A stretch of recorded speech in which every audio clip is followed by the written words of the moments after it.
Welcome to the deep dive. We jump right into the core of ideas. Glad to be here.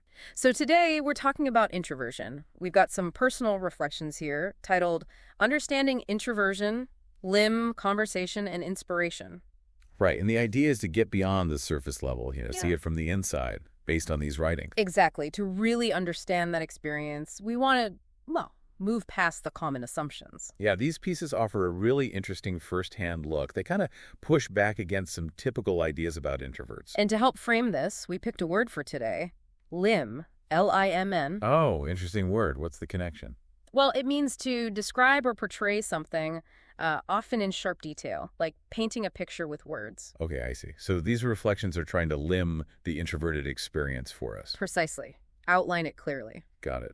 So where do these reflections start? What's the first big point? Well, one of the first things is tackling that big misunderstanding. The assumption that if an introvert is quiet, it means they've got nothing going on upstairs. Ah, yes. The quiet equals empty idea. Super common. Right. But these reflections suggest something different. It's not about having nothing to say, but more about needing certain conditions to engage meaningfully. Okay, so what kind of conditions are we talking about? Well, one key thing mentioned is the other person actually showing interest, like genuine interest. So feeling heard, feeling like the other person actually cares what they might say. Exactly. That seems to be a big trigger for them opening up. And also, the topic needs to be, interesting to them. Right, not just any small talk. It needs to resonate somehow. Yeah, seems like casual chit-chat might not be where they shine or where they want to spend their energy. That links up with another point they often make, doesn't it? The preference for one-on-one conversations. It does. That setting allows for more depth, maybe, less noise, fewer people to navigate. More focus. You can actually dive into a topic, which probably connects to the next point about needing time to think. Yes, absolutely. They explicitly mention needing processing time. One part even says something like being a slow thinker at times. It's not about speed then. It's about formulating a thought properly before sharing it. Quality, maybe. Right. And what's really interesting is the self-awareness around this. That's so. There's this acceptance. If those ideal conditions aren't met, the interest, the topic, the setting, they seem to think, okay, well, it's not meant to be and won't be great in the long run anyways. Huh.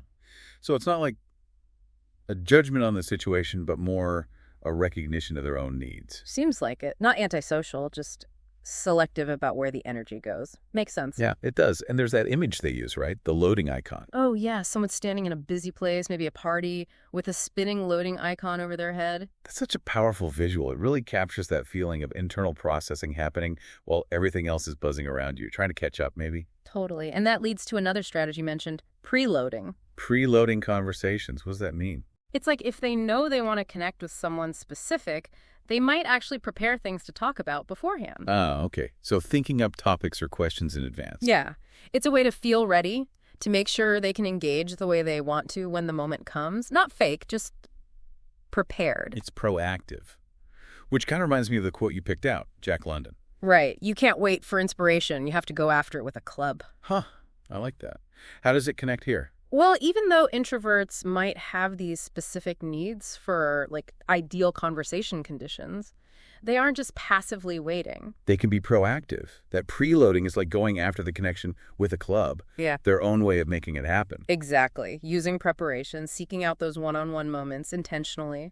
So wrapping it up, the main takeaway isn't just introverts are quiet. No, definitely not. It's more that the quietness doesn't mean emptiness. It often signals, a different approach, different needs, deeper processing, perhaps. Yeah, a whole internal world that processes interaction differently. Mm-hmm. Which leads to a question for you listening, really. Mm-hmm.